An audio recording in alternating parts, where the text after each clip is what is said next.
Hi, I'm Mika Alban Aaron and welcome back to my channel.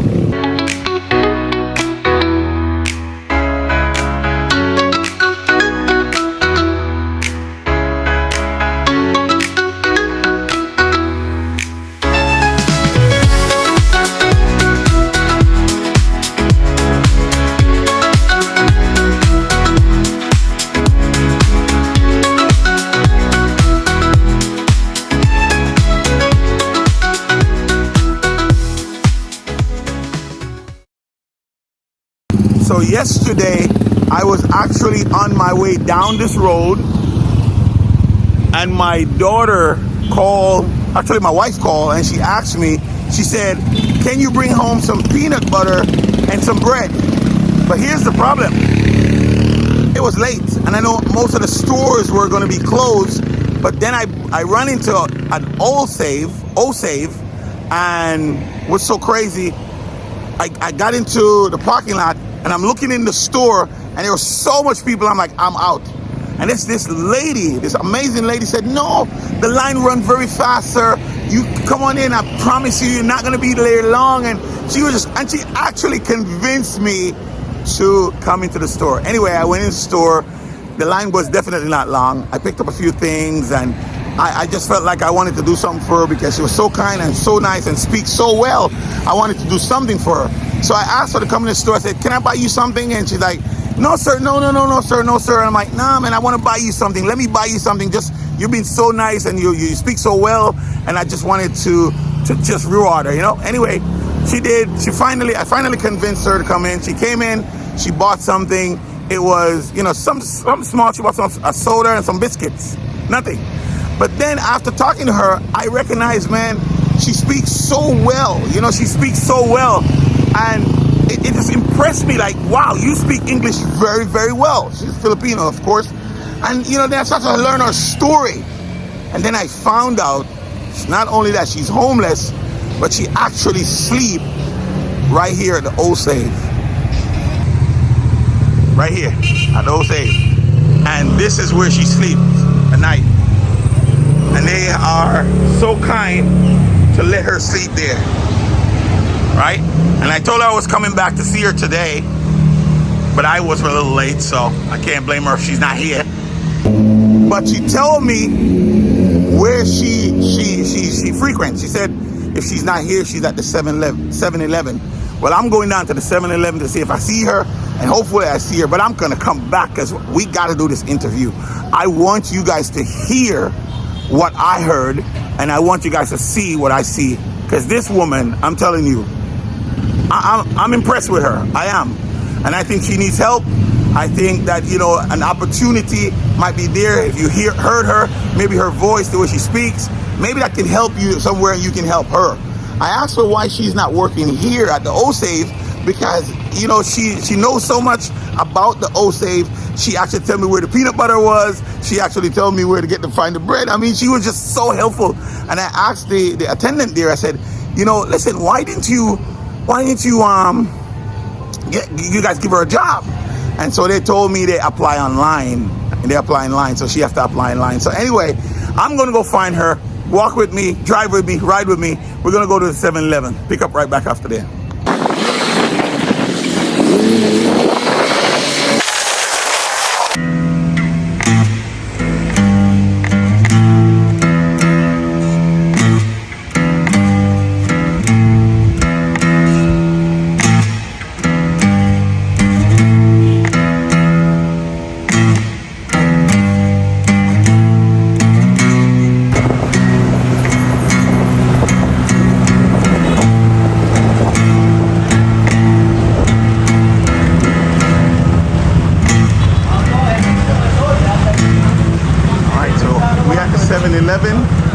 But no Ann. She's nowhere to be found. And look who just bumped into me. There she is. Hi guys. Oh, we're gonna set up. We're gonna have a great time. Great time. So give me a few seconds. Let me get my helmet off and get set up. And I'm telling you, you want to hear this lovely lady. Trust me. This is Ann, right? Yes. This is Ann. We're going to learn all about her. You're gonna be amazed by her. Trust me, because I am. Give me a second. Let me set up. Yeah. All right. Hi. Welcome back. I'm telling you, I'm very, very excited. I found Ann. She's right here with us. Yeah, and I'm just incredible, excited about this interview. Hi, Ann. How are you today? I am doing great. Thank you so much. And you? Not too bad at all. Tell me a little bit about yourself. Well, first of all, I'd like to know what you want to know about me, but I'm going to tell you the basics. My full name is Catherine Ann Buco. That's spelled as B-U-C-O.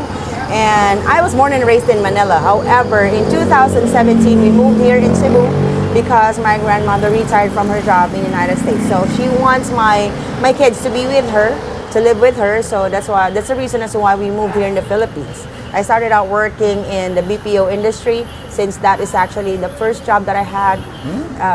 Even in Manila. BPO? And, yes. Okay. So call center. So we do outsourced jobs, like we do customer service, we do technical support, but most importantly, I do sales. Yeah. So you're good in sales.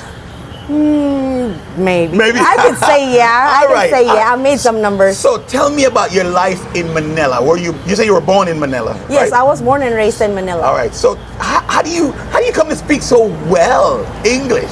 Well, it's probably because my grandma married an American, and and when I was young, I was always the one to talk to my grandfather. Okay. And I mean, my mother, my uncles, they don't want to talk to my grandpa. I was the one who always talks to him.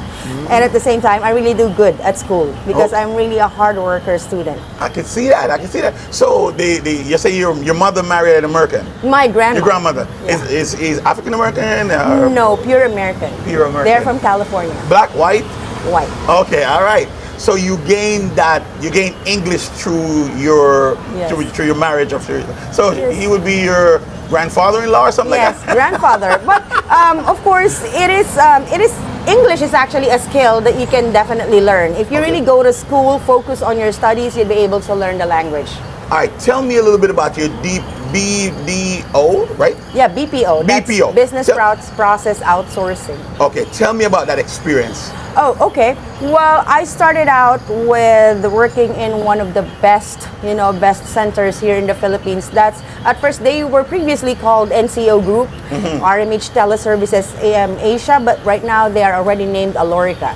But this office is in ABS-CBN compound in Manila. Okay. So that's the famous ABS-CBN compound. So I started out working for a telecommunications company in United States.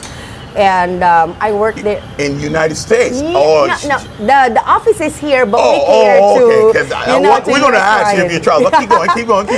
Okay, and that's for a famous telecommunications company. That's I would name that it's Verizon's competitor, Sprint. So I worked for them, and then I was a sales agent. So what I do is I recommend phones and plans to people who wanted to have the service. Right. All right. So how long you been working in that department? I guess I worked there for 2.5 years. I've been there for 2.5 years. And after that, what happened? I moved to another company searching for greener pastures, of course. I mean, when your job job gets into your system, it actually becomes very redundant that you do everything repetitively, right? So I got bored, and at the same time, I looked for better opportunities. I am not saying that the opportunity that I had with that company is not good, but rather I would say I want to gain more skills. So I want to learn more. Okay. So what I thought was moving to another company would gain me another skill. So that's what I did. So I moved into a new company, Convergys, and they are known as Concentrics right now for Comcast. So I worked with a cable company in United States. That's Comcast, like what I said. So I sell internet service, cable service, and also phone service. Wow. So what happened after that? How long you've worked that job? I worked there for almost 3 years, actually. Yeah, 3 years. So at this point now you got 5 years experience. Yep. All right. And after that, I've had short stints of jobs in different companies as well, which I think gained my technical support because I also worked for Australian companies. I was actually in search for an Australian company because it would give you a day job. It would give you a daytime schedule. So, Okay. Because Australia, if it's morning here in the Philippines, it's also morning there in Australia. Oh, okay. So- That's good to know. I didn't even know that. Because I figure in the Philippines it's always night and everywhere else Yeah. is morning. But whatever Wow. I do, the only thing that I really wanted to have is to gain more skills, more experience, so that you get to know everybody and how Right. you'd be able to deal with them. Because if you come to think of this, if you work with people who have great skills and you are able to acquire those skills as well, then you are going to be better than anybody else. That's right. I'm with that. Learn as much as you can and push through. All right. So after that, what happened? How did your life change, or did your life change? Okay. So after so many years of working in the BPO industry, me and my partner actually was able to save up some money. So we started up a business. It's a snack bar in Busay, Cebu. That's up in the mountains. So our main customers are people who usually ride motorcycles, who take a tour in the mountains. But then again, of course, it pains me so much to see kids going to school without any food, without anything. So that's how our business sort of not really fell down, but I felt like there's a need for me to give out to people instead of doing the business. So instead of doing the business, it became charity. That's because I really wanted to. I really think that kids or children are, have better future than us. Okay. Right, and I wanted to be a part of their lives as well. So your business model became a charity model, and of sort of course like it that. fell true. How long did Yeah. you do that business for? A year, actually. 1 year. Yeah, a year. So when did it? I say within the year span, what time did you realize that your actual business started to fall through? It's not that, because I kept on working during that time. I kept on working as a virtual assistant. So what I do is I do digital marketing services for authors in United States, and then after which, while working on that, I was still saving up some money so that I can do another business. So a few of my friends thought that we should build an office because we are all good in this. So we should all collaborate and then we can go ahead and build an office. And then later on, I didn't realize that, I wouldn't say it's cheating, but I found out later on that most of my clients had been called by my partners, and yeah, so You were double crossed. he's sort of like that. So they sold the services to my clients, and then my clients doesn't want to talk to me anymore. So, but I'm pretty sure I built a solid foundation. The only skill that I don't have right now is IT skills. Okay. So if ever there's a phone system, and you know how it works, that if you wanted to prohibit somebody to contact you or somebody like that, they lock you out. Because of course, if you would be using a VoIP, right? If you're using VoIP, you need email credentials and all, right? Right. So what happened was that all of my email credentials, even my phone numbers, they're all blocked up. They're all blocked out, that I cannot use them anymore, so I can gain access to that phone service VoIP service that I have a lot of clients with. So that's when my business fell down. Fell down. Yeah, Wow. it actually failed, and I was not able to come back. To recover.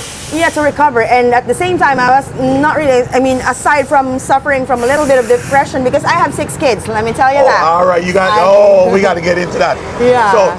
So you start to feel depressed. Now you got all this responsibility at home. Tell me about your children. How many kids, and are they for one father? Yes. Wow. Yes, I have 6 kids, and they are in Alegria right now, in southern part of Cebu. But I think 2 of them is already in Manila. I am saying I think because it's been 5 years since the last time I saw them. It's just because I had a second live-in partner, and my family doesn't agree with him. So what happened was that they prohibited me to getting close to my kids. But I think that's fine, because if I bring the kids here, look at what happened to me. Yeah, I could have failed them too. And I cannot bear to 6 see children. my... How many girls? How many boys? I have 3 wonderful girls, 3 beautiful ladies, and 3 handsome men. Wow. Are you in contact with the children? No, but I often see them because one of my kids is playing basketball and he do vlogging as well. Yes, He does vlog as Okay, well. so you get to see them like that.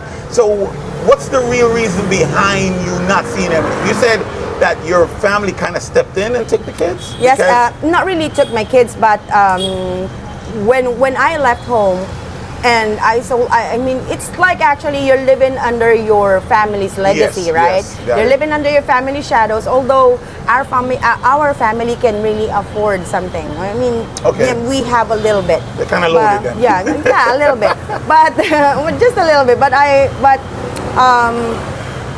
So they think that if they're going to be the ones to keep the children, because they know that I'm not really familiar, 100% familiar here in Cebu City, because I was not born and raised here. So they think that if you would have your kids kept here in our house, they would be safer. Okay. So that's just all the right. main That point. makes sense. That makes So sense. while you are working on your way to, to improve yourself or prove something you wanted to prove, then let us take care of the kids. okay, And my that's- grandma wants to be with them as well. But the question now that I have, and I think our subscribers and our viewers would like to know, is the non-contact. Why are you not having like contact with them, like your family who understands that you actually out there trying to get your life together? Why can't you have visitation rights or come home and see the kids? And I think I was very stupid not to approach or do this legally, because I know if we follow the legal grounds, I'd be able to have custody of them because I'm the mother. And at the same time, during that time, I have a stable job and I even have a business. It's just that I respect my uncle too much, and I mean, my kids are actually scared with their dad. So they are being prohibited to contact me. They're prohibited to call me, even do video calls. So that's the reason as to why I was not able to see them for years. I'm sorry for that. No, I mean, really want to see them, and I've tried several times. I went there, I contacted my uncle saying sorry to him, and I want to see my kids, and he doesn't want them to see me. I feel your pain. I can also relate to you because I was married before and I had 4 children with my ex-wife, and I'm telling you, it was difficult not able to see the kids, and it's been years that I haven't seen them, and it was so hard for me. But you know what? I pushed through. I pushed through because my love for my children was stronger than me not seeing them. And I always said to my ex, I said, they're gonna come of age one day. They're gonna sort me out. Yeah. And once they sort me out, they're gonna know the full story. And I was Right. able to do that. I was able to do that with my kids, and was able to sit them down for 3 hours each, because I wanted to talk to them as a group, but they wanted their own time with me. And for 3 hours each, so that's 12 hours total, I was speaking to my kids about what happened, why I wasn't there, why I wasn't there. So I can relate to you. I feel the pain, but I can tell you, your spirits are high. I know. Yeah, That's and- why yes. I ain't stopping right Yes, here. I ain't yes. stopping. I'm actually trying to save money from parking. Parking vehicles. I'm actually saving money so I can get a phone, decent clothes, so I can apply to a decent job. And I'm pretty sure with the experience that I have, I'd be able to get there. Yes. Soon. I'd be able to do that. So, man, this is so interesting. All right, I will give you some time to compose yourself, but I want to get into this because Go.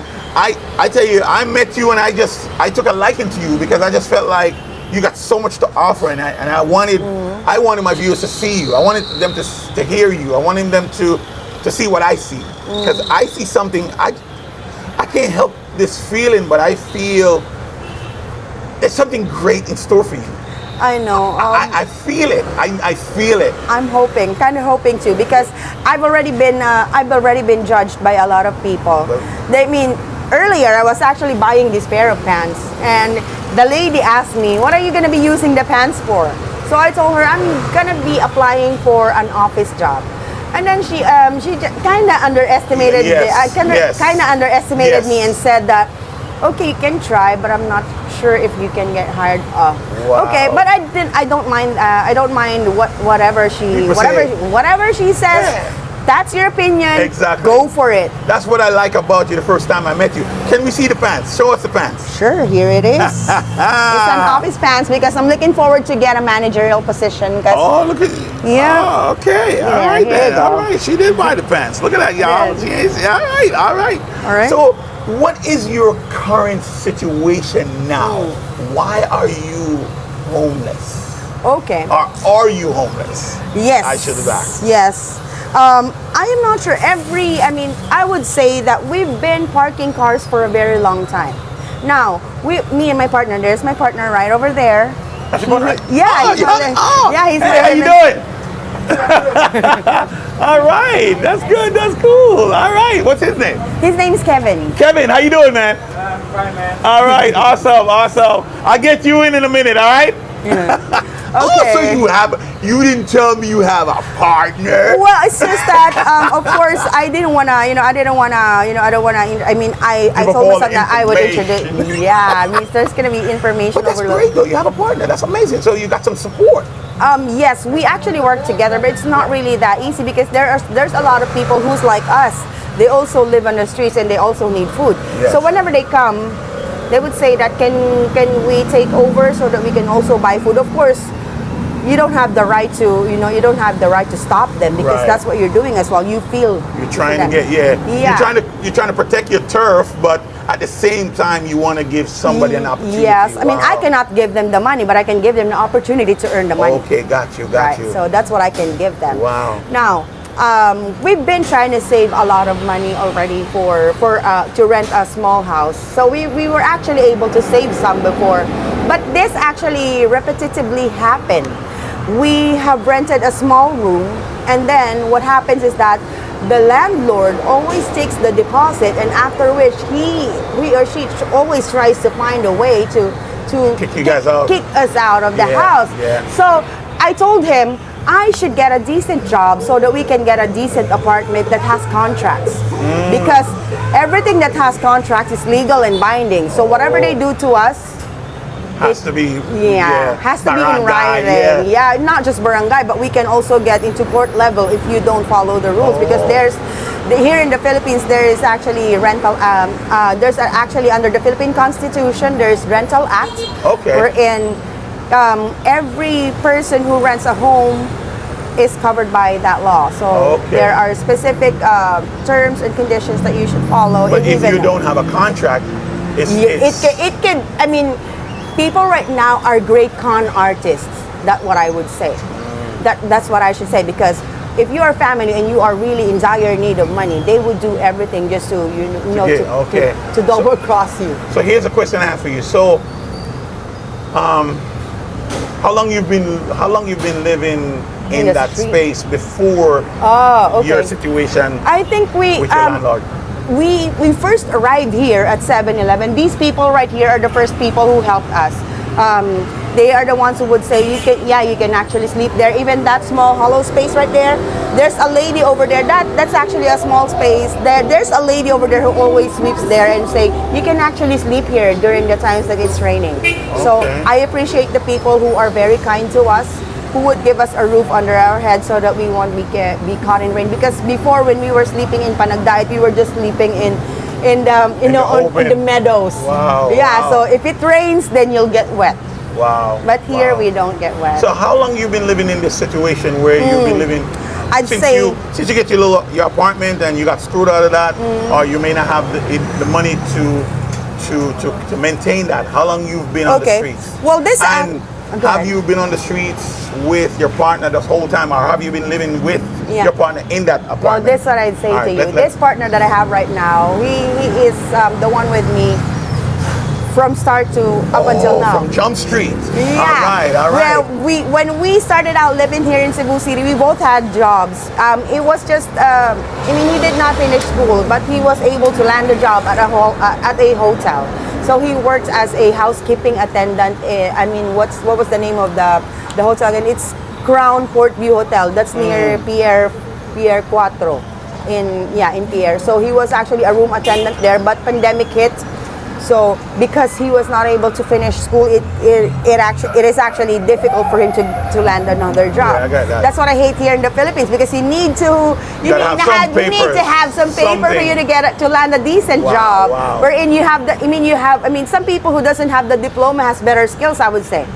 You know? Of course. Well, listen, I learned this a long time ago. I used to tell my children, I don't send you to school to get an education. I actually send you to school to learn how the world works, because education is all around you. It's in your ear. And for me personally, I have nothing against education, especially in the system. But for me, it's about passion. What's your passion? Yeah. Because it's your talent that will make room for you. And your talent usually show up in your passion, and your passion in your talent. So for me, yes, go to school, learn the arithmetic, learn how the world works, the condition of the world, but at the same time, follow your passion. Because I can't tell you how many people have diplomas and master's degree, but not using it. I talked to a very, very prominent girl yesterday, and she was telling me, I got a diploma. I went to Canada and got a diploma, and I'm not using it. So that's your situation. So he's been with you. Kevin has been with you from day one. We've been together for almost 8 years. We're gonna be turning 8 this July. Yeah. All right. So how long have you been living in the streets or sleeping in the streets? Okay. It's actually kind of on and off, because we were gonna be able to get a home, and after a few months, the landlord kicks us out, even though we're able to pay the exact amount of rent. It's always about money. Yeah. No substances, no drinking. No. It's always about the money, because it's very impossible, because we are actually law-abiding citizens. I mean, even me. For him, probably some of his friends maybe, because they usually visit our house, which I really hate, because I'm not really sure about the background of these people. But I also have a kind heart. So if anybody would be needing food, shelter, my house is always open. My house is always open. You think you're too kind? And it could be your downfall because you're too kind? Maybe. Because what I feel sorry about myself is that every time that I fail to help a person, especially if I see that, oh my God, I can definitely help him, but I chose not to. But why? Because I was like thinking, probably this one is just gonna be taking advantage of me again, and so. But I cannot. I mean, because my philosophy in life is that if there is something that you can do, even if it's not monetary, if that's something that you can do for that person, would be able to help turn their situation around, then why not?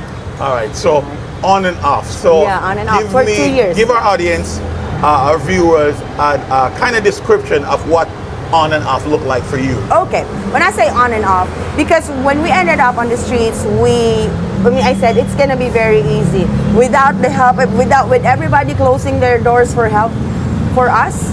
Then what we can do is we can try a way to earn money from the streets. So that's what we do.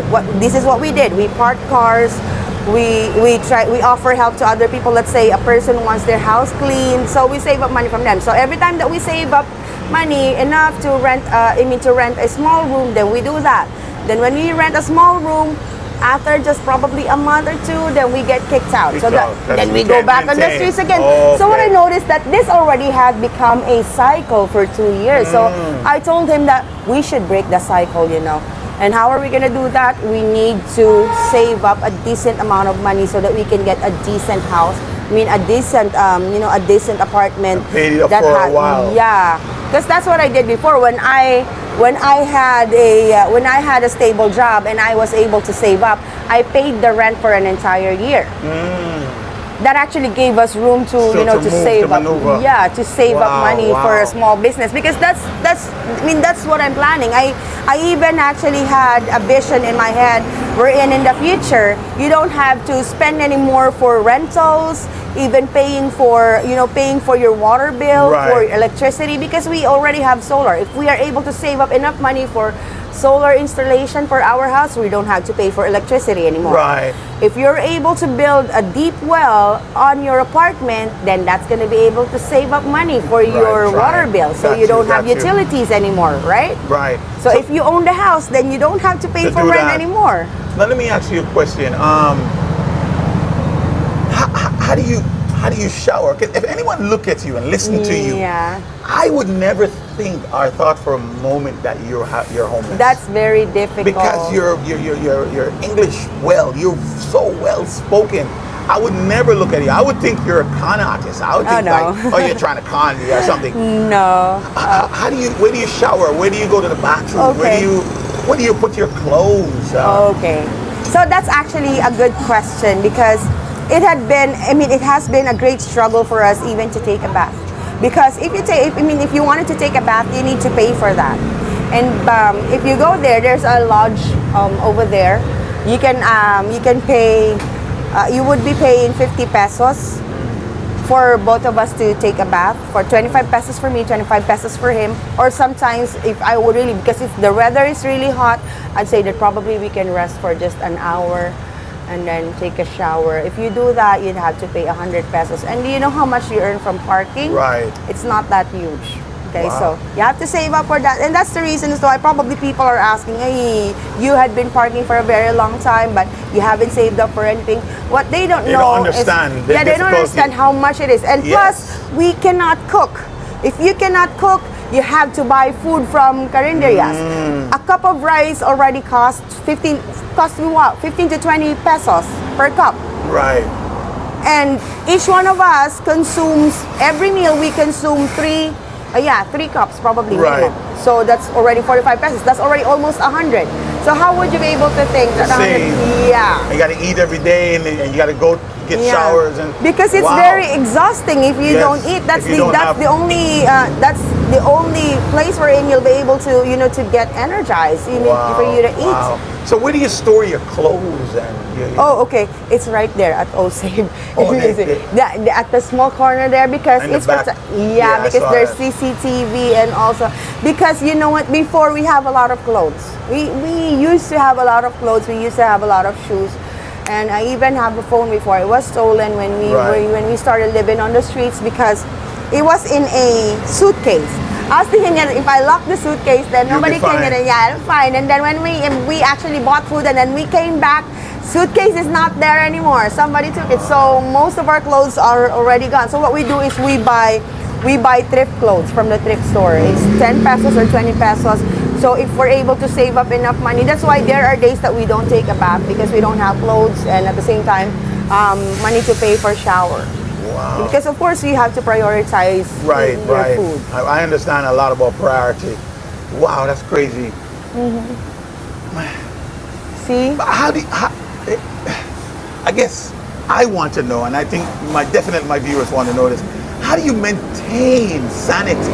How do you maintain this positive attitude? Because that's what attracts me to you. Because you were so positive. Like, That's a come good on question. in, and I guarantee you the line's not going to be long. And you just had this amazing attitude, even in your current situation. How do you maintain that? I know. Well, that's good. That's a good question. Most of the people around here in Cebu thinks that I'm crazy. They think that I'm crazy because, of course, if you face somebody and you start speaking in English and then you look filthy, what would they think? You are crazy, right? Yes. Some people would say that.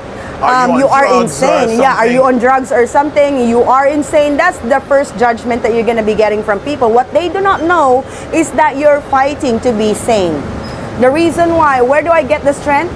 I never lost hope that in the future I'll be able to see my kids. I'll be able to live with them, to get them, and be able to support them. I'm actually a good mother. I was just not given the chance. Right, I get it. I understand. Listen, I understand. I mean, even the kids that I don't own, I take care of them. So how come I wouldn't be taking care of my own? You don't know me from Jump Street and the way you treat me. Like, you just start talking to me because you saw when I pull up and I'm like, I looked in the store and I'm like, nah, I'm too many people. One cashier, one line. And I was just like, I'm out of here. But you convinced me to go into the store. If it wasn't for you, I would have drove off. Yeah, because I mean, that store is really the cheapest. So But- I know because I've been to several stores here around the area. And I will tell you, the peanut butter was the bomb. Yeah, I know. I'm telling you. So that for those who are watching, she convinced me to buy the Filipino peanut butter. Yeah. And I brought it home. I bought all of it on the shelf, by the way. And I went home and I said, all right, I told my daughter, I said, you got to try this. I said, this lovely lady, I told my wife about you, and I told my daughter about you, and I said, she told us to try it. He said it's one of the best peanut butter, and we tried it, and we were going crazy about it. So, you know, I think I'm going to put this on that video of show the peanut butter and said, hey, but man, my heart really goes out to you because I understand struggle. I've struggled in my life. I've never been homeless, but I come very, very close to homeless, and I can tell you for certain it's not a good feeling. I end up living in somebody's basement, and you know, it was moldy, but at least I had a shelter. I had a bathroom. I had a place to keep my clothes. You know, the condition in the basement wasn't that great, but I had a roof over my head. You know, and I could use the stove, and I could use the refrigerator. You know, and that was a tough time. And then we moved from there into a trailer park. And that was tough, but it was such a blessing for us. I remember that because it was just it was our own space. And we make that trailer park home, and we've learned a lot from that trailer park. That's where we buckled down. That's when we learned how to save. That's when we learned how to manage our money. And then from there, we go into an apartment, and we stayed there for 5 years, and then we bought a big house. And all through experience. So I want you to know that I will never look down on you, and I hope that those who are watching never look down on you, because, you know, some of us are one paycheck away from homelessness. And so people don't know that this can happen to you, and society made us judge you. Like you said, people look at you and they say, you speak so intelligent. Why can't you get a job? And why you look so bummy? But they don't know your current situation. And the thing is, this is actually based on my experience living on the streets. Because my partner and I got separated for, I think, for a month or two. Yeah, I think for 2 months, because he said I needs to get some work. And yeah, so what if we try this separately? Try to work for himself, try to work for myself as well. But it's not very easy, you know, because there's a lot of people. I mean, yes, they would help you at some expense as well. Yeah, you know, but the help is one thing I learned about help. And like you, this is why I said maybe you're too giving, because I had to learn. And I thank Yao for a very special mentor of mine, who is teaching me not only how to handle money, but how to manage my generosity. Because, you know, I manage a lot, but I never used to manage my generosity. I would just give. I see something, I just do it, right? But I have to learn, because when I look back, I'm like, I gave away this, but now I don't have it. I gave this to that person, and they're all right, but they're still back in the same position that I am. So how do you truly help somebody? Yes, you can teach somebody how to fish, as well as you can give them a fish. But the question is, how long are you willing to do that before you have to say, I can't do that anymore? So I understand that, and I feel your pain. I can relate to you. I mean, you know, since we've been living on the streets, and I mean, you know that because I always most often than not stand out with the kind of people that you are with. I actually met a director last month, a director who's also a vlogger. He owns a production company, something like that. So everybody was like kind of, I would say, are they helping me or are they using me? Because they know that I can speak out for them. Exactly. So when I mean, if they know that I can speak out for them, she's gonna be the one to get help for us. So what I did was I tried to earn just enough for us, and then try to save up a little bit for what I need, and then we'll get a job, and then we're gonna get a home that is secured. And then we're gonna get our own jobs, and then we're gonna live normal lives. All right. So you told me you buy the pants because you have this opportunity. Tell us about the opportunity. Oh, okay. It's gonna be on right there in Pardo in Go Online Solutions. They actually have an opening that says they're looking for chat support representatives. But I told them that I am actually looking for a voice position, and I told them the experience that I had. So they said they also have this rockstar sales representative position that they're looking for a sales representative. So they said that's the kind of job I really am looking for. So they say, okay, go ahead and drop by at the office tomorrow, and then bring your valid ID and a pen so you can go through the examinations and all. I think the examination is gonna be easy for me because You've done that already. Not just that. It's very difficult for you to keep the knowledge that you have, to have the stock knowledge to keep, especially if you are always on the streets, because it would really depend if you are still, if you still want to retain the information in your head. So what I do is I never stop trying to learn. Whenever I go to the computer shop, I try to recall those things that I already know. Let's just say that I am reviewing every time that I go to the computer shop so that I wouldn't lose all of those information that's in my head. So whenever I am physically and emotionally ready to get a job again, my brain is ready for it. Wow. So you have an interview tomorrow? Yes. I wish you all the best. I know. I hope things work out for you. I would definitely want to see you gain. I know you're gonna overcome this. I just know it in my heart because you have that persona of never giving up. I love that. So I want to meet your hubby for a second. I want everybody to meet your hubby. I think he actually he left. Probably he went back to OSAVE. Oh, okay. But that's what he kind of do, or probably he's at the computer shop because he's actually a bit camera shy, So you run away. I should have caught him off guard. Yeah. All right. What amazing. So if someone would want to help you, somebody's watching this and they want to help you, maybe within an apartment or maybe some finance or whatever it is they want to help you, how could they contact you? How could they reach you? Because you don't have a phone. How could they reach you? Well, first of all,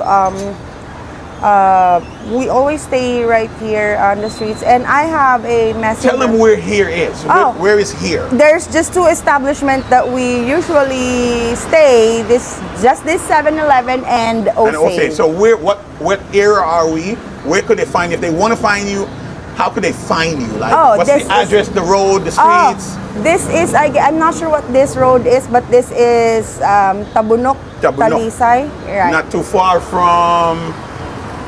far from the wet market. Tabunok Market. It's on that side. And there's Jollibee. Yamaha, Jollibee. Yeah, Jollibee. Come around the light there, right by the light. So I'm going to find out this total address. I'm going to pin it and I'm going to put it in my blog so people can find you. The OSAVE up on this, because it's on the same block. It's on the same street. Yes, it's just on the same block. Yes. So wow.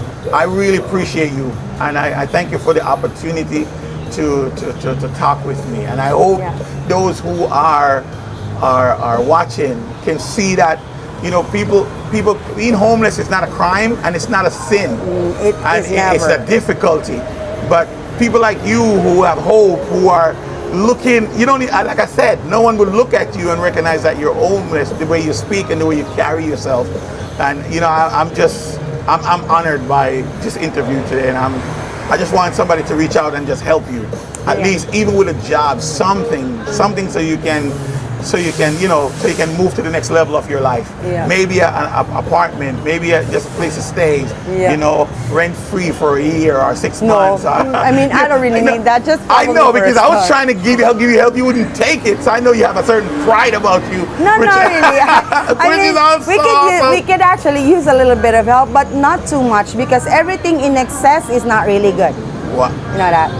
You know that. You see what I'm talking about? Everything in excess is not really good. This is how she was treating me yesterday. She wouldn't take anything from me. I had no, you got to take something, anything, and get something in the store, get something to drink, get something to eat. And she buy two small cookies and a soda, and that's all she took. And she didn't want. No.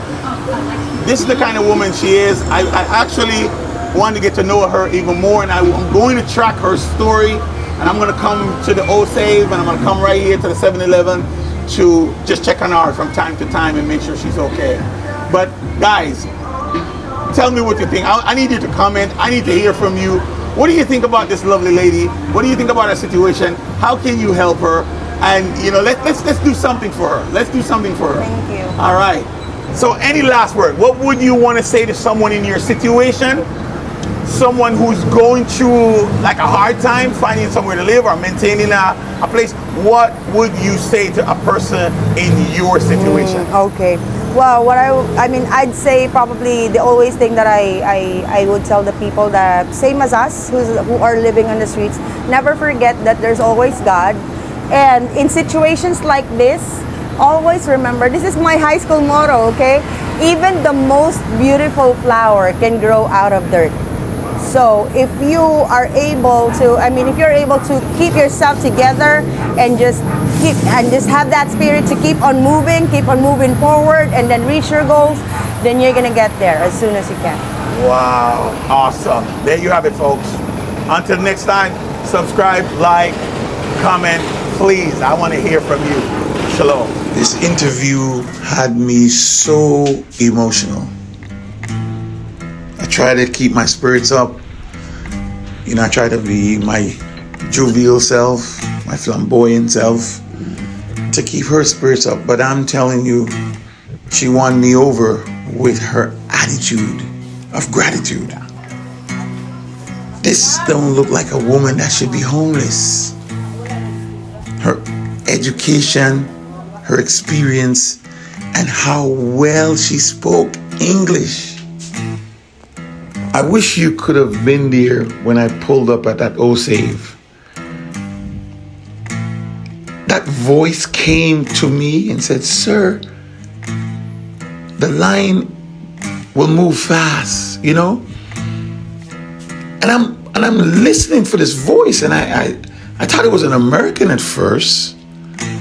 And I'm looking in the cars that was parked there, or the truck that was parked there, to see if the voice was coming from the truck, if the voice was coming from one of the cars.